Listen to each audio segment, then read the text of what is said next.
saya Mei, saya dari kelas 2 IPS. Hari ini saya mau membawakan tema khotbah yaitu jangan frustasi, yang penting setia. Sebelum memulai khotbah hari ini, alangkah lebih baiknya kita bersatu dalam doa. Tuhan, makasih buat hari ini. Tuhan, makasih buat satu hari yang masih bisa dilewati. Sekarang Mei mau melakukan khotbah ya Tuhan, semoga bisa dilancarin, semoga semua bisa mendapat materi yang mereka bawakan. Dalam nama Tuhan Yesus berdoa ya, amin. Hari ini tema yang aku mau bawain itu jangan frustasi, yang penting setia. Nah, di sini aku maksud adalah ikut Tuhan itu dalam jangka waktu yang panjang, bukan dalam jangka waktu yang pendek. Ikut Tuhan itu bukan berarti 100% kita bisa ngerasain tuh enak-enaknya aja, pasti semua bakal lancar-lancar aja. Ikut Tuhan tuh tidak menjamin hidup kita tuh bakal bahagia-bahagia aja, tapi ikut Tuhan itu justru bakalan banyak rintangan-rintangannya. Tapi rintangan-rintangan ini bakal membangun karakter kita menjadi yang lebih baik gitu. Nah, ikut Tuhan itu jangka waktu yang panjang, setia seumur hidup, tidak boleh kendur sampai kita tuh mati. Jika punya visi, jangan short term. Short term itu kayak jangka pendek gitu loh, bukan berarti satu kali gagal terus kita langsung give up gitu, tapi kayak harus tetap cheer up. And then jika kita punya goal atau tujuan itu harus sampai ke ujung sana. Jadi kalau kita punya tujuan terus dikejar, jadi jangan cuma kayak satu kali kalah, dua kali gagal terus kita tuh langsung nyerah di situ aja. Terus jangan juga buang-buang energi dan waktu kita untuk hal-hal yang tidak terlalu penting. Seperti kalau kayak aku misalnya aku gagal di satu project nih, terus aku tuh kayak sedih berkepanjangan gitu loh. Jadi kayak itu terlalu buang-buang waktu. Jangan terlalu buang-buang waktu di hal-hal yang sebenarnya nggak terlalu penting buat hidup kita. Terus kita juga harus jaga stamina rohani kita dengan cara perbanyak waktu bersama Tuhan, perbanyak baca Alkitab, terus doa sama Tuhan juga, ibadah pastinya. Terus saat kita gagal, kita tuh jangan terlalu gampang frustasi yang tergesa-gesa. Orang yang frustasi itu adalah orang yang terburu-buru. Terus jangan jadi orang yang result orientasi, karena hasil akhir itu di tangan Tuhan, bukan di tangan kita. Kita sebagai manusia hanya bisa melakukan yang terbaik aja. Untuk hasilnya kan itu dari Tuhan. Nah, jangan jadi kita akan belajar bagaimana Paulus sabar menghadapi tantangan karena cara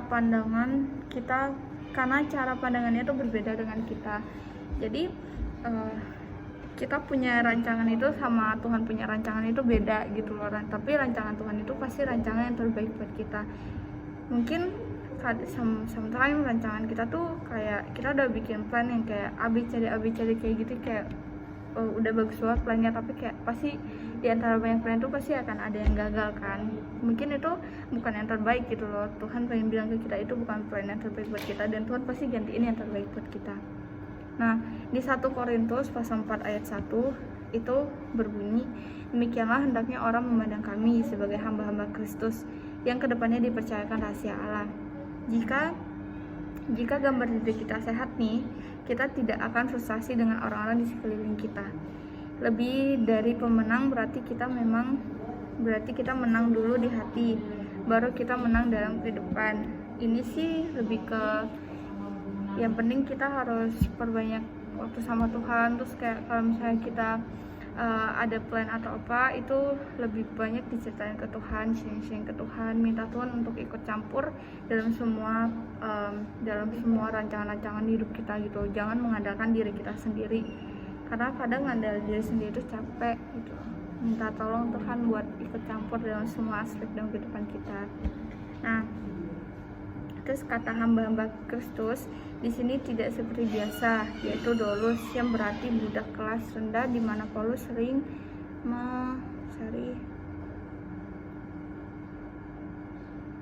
pada 1 Korintus pasal 4 ayat 1 yaitu berbunyi, demikianlah hendaknya orang memandang kami sebagai hamba-hamba Kristus dan kepadanya dipercayakan rahasia Allah.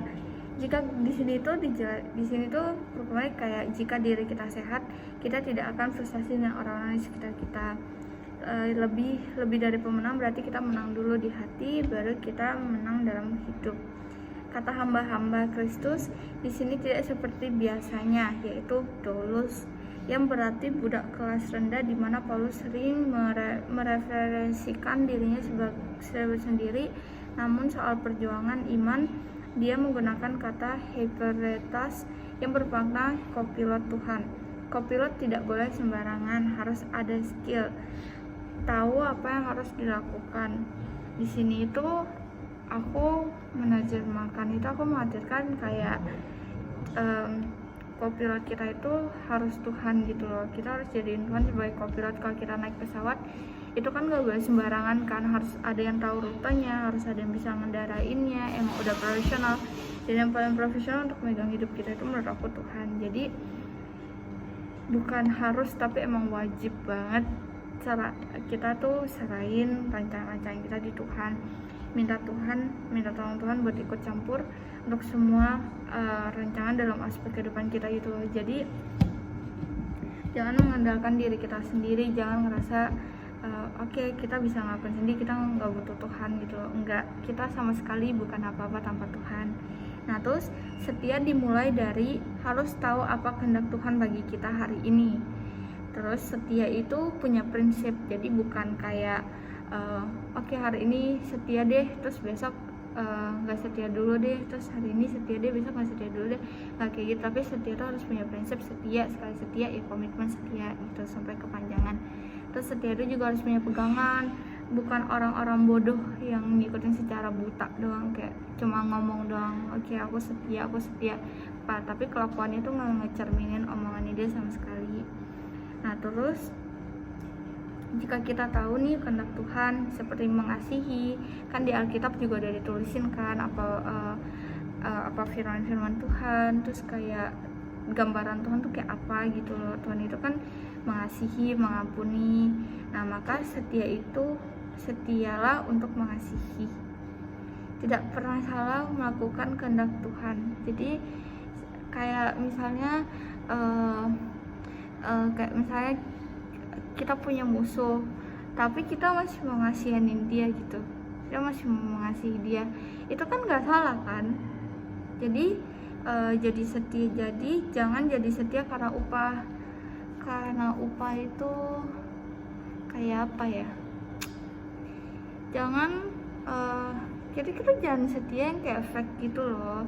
Jadi kayak setia ya emang karena kita melakukan kehendak Tuhan gitu kan di Alkitab tertulis ya itu. Nah terus di 1 Korintus pasal 4 ayat 2 itu kan ada bunyinya yang akhirnya dituntut dari pelayanan yang demikian ialah bahwa mereka ternyata dapat dipercaya.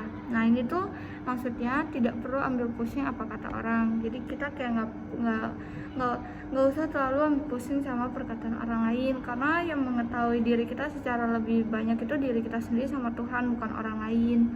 Orang lain tuh kayak cuma tahu kayak luar-luarnya doang gitu kan, isinya kita doang yang tahu. Terus jadikan kebenaran sebagai cerminan kita. Jadi tuh kita kayak harus menjunjung tinggi kejujuran. Terus kita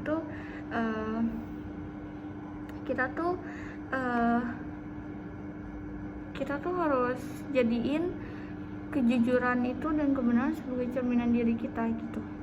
Dan ujung akhirnya adalah kita menjadi orang yang dapat dipercaya, supaya kita tuh bisa jadi orang yang trusted sama orang-orang di sekitar kita. And then karena kita setia mengerjakan kebenaran. Nah terus di sini ada di 1 Korintus pasal 4 ayat 3. Bagiku sedikit sekali artinya, entahkah aku dihakimi oleh kamu atau oleh suatu pengadilan manusia, malahan diriku sendiri pun tidak kuhakimi. Ini jangan umbar tenaga kita, emosi kita, selektif apa yang kita pikirkan karena tidak segala sesuatu itu penting. Memiliki disiplin yang tinggi. Nah, menurut aku di sini lebih kepada aku tuh pernah ketemu sama orang yang kalau ada problem tuh suka di-sharing ke sosial media. kayak biar orang-orang tahu masalah dia. Dan menurut aku pribadi, kalau misalnya kita punya masalah itu lebih baik kita selesain dulu daripada di sharing-sharing gitu di sosial media, karena kayak gak guna aja gitu. Terus jadi orang tuh jangan terlalu emosian, lebih banyak jangan terlalu gampang emosi, harus jadi orang yang lebih bersabar. Terus apa yang dipikirkan Tuhan itu lebih penting dari apa yang dipikirkan orang lain tentang kita. Jadi saat kalaupun kita pernah ngelakuin kesalahan di masa lalu, tapi kan kita udah tobat kan, terus misalnya nih orang-orang tuh masih kayak suka ngejudge itu kan, kayak ih kamu you kan dulu pernah kayak gini-gini gitu-gitu, terus mereka tetap mandang kita jelek gitu kan, kayak ya nggak apa-apa, tapi di mata Tuhan kan kita kayak tetap spesial gitu loh, kita tuh tetap barang yang berharga gitu. Nah terus jangan jadi orang yang memperhatikan komentar atau bahkan sampai bertobat di sosial media. Jadi jangan terlalu berisik di sosial media, jangan suka sharing-sharing masalah pribadi, karena lebih baik diselesain secara langsung daripada di sharing ke sosial media. Terus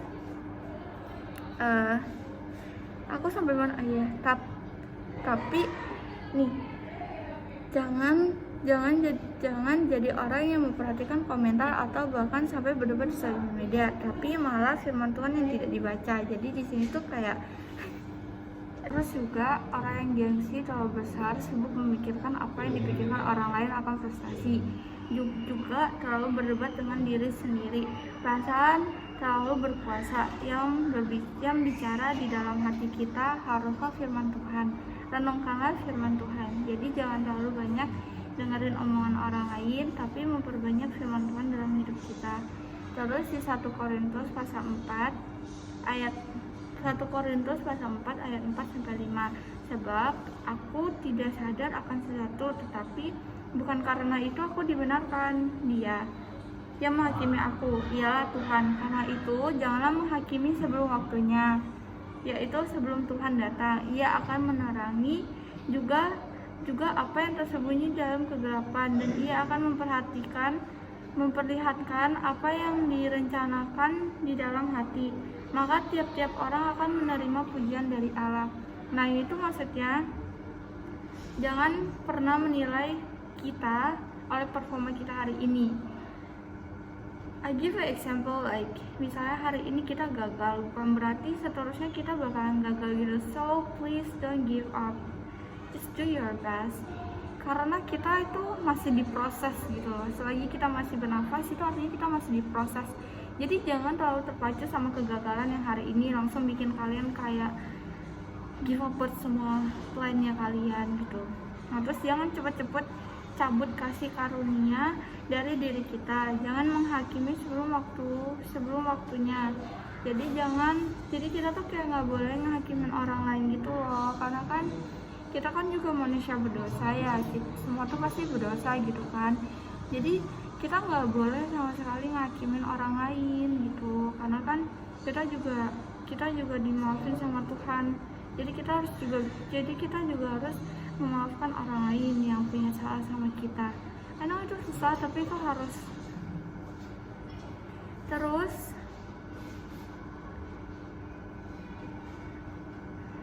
sabar. Terus asal kita setia, walau tidak sempurna, kita pasti sampai di sana. Di sana itu maksudnya tujuan akhir kita itu kan pasti surga kan. Terus jika kita jatuh hari ini, cepat-cepat aja bangkit lagi gitu, cepat-cepat semangat lagi, walaupun susah tapi harus. Terus jika melenceng, cepat balik. Jadi kalau misalnya kita udah menyimpang nih dari jalan Tuhan, kita harus cepat-cepat balik lagi sama Tuhan, cepet-cepet kayak baca kitab, terus terus ibadah minggu gitulah, terus selalu kembali kepada jalur firman Tuhan. Nah aku dapat tiga pokok materi yang aku sampaikan hari ini, yaitu pertama, terus konsisten dalam tanggung jawab kita, yaitu tidak usah mengurusi urusan orang lain. Jadi nggak usah terlalu ambil pusing sama masalah orang lain, nggak usah terlalu banyak komen sama kehidupan orang lain, karena kehidupan diri kita sendiri belum tentu benar kan. Terus tidak usah pikirkan kita melebihi takaran iman. Terus setia, komitmen pada kehendak Tuhan pada kita. Visi kita seragam, to finish well atau mengakhiri dengan baik. Terus yang kedua ini, janganlah hiraukan hasil atau perolehan sementara. Jadi jangan terlalu fokus sama hasil yang kita dapetin hari ini gitu. Misalnya hari ini kita dapetinnya cuma segini doang, terus kita kayak dikit banget ya, kayaknya jelek banget hasilnya gitu. Jadi jangan cepet menyerah. Aduh sakit, jangan cepet menyerah. Terus jangan gampang frustasi di tengah perjalanan kita. Tekun saja, tidak harus setiap kali kita pukul harus home run. Kalian tahu kan permainan kasti gitu.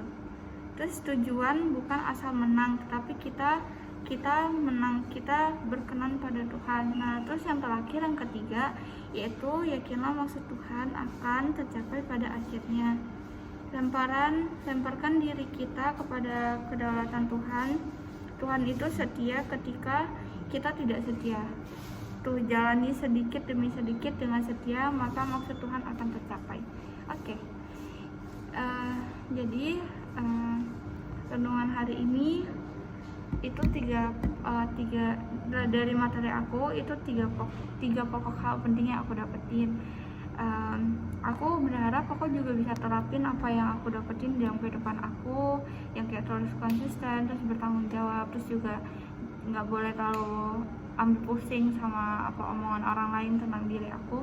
Terus kita juga yakin sama maksud Tuhan tuh, rancangan Tuhan tuh pada akhirnya pasti tercapai semua di hidup aku gitu. That's it.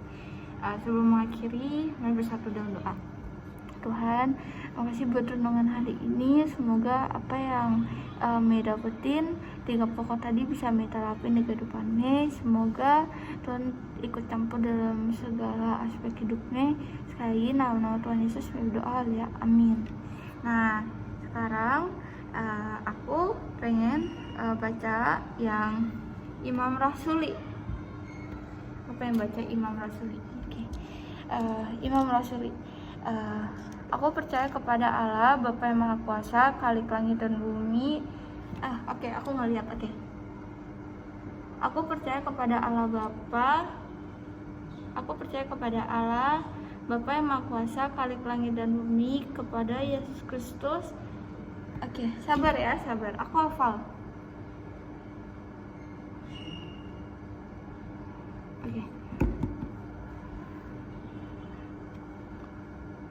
Aku percaya kepada Allah Bapa yang Maha Kuasa, Khalik langit dan bumi, yang Yesus kepada Yesus Kristus, Anaknya yang tunggal, Tuhan kita, yang dikandung dari Roh Kudus, lahir dari anak darah Maria, yang menderita sengsara di bawah pemerintahan Pontius Pilatus, disalibkan, mati dan dikuburkan, turun ke dalam kerajaan maut.